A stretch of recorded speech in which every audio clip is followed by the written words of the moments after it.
Hello friends, in this video I will show you how to enable checkboxes on icons and folders in Windows 11. Click on Start. Now type here File Explorer Options. Open File Explorer Options. Now here click on View. Then scroll down.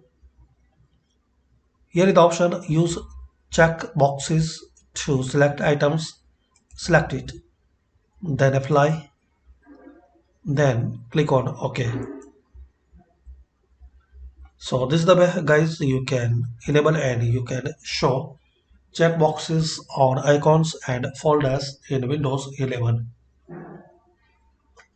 Thanks for watching and please comment this video useful for you or not, and please share, like and subscribe this channel for more useful videos.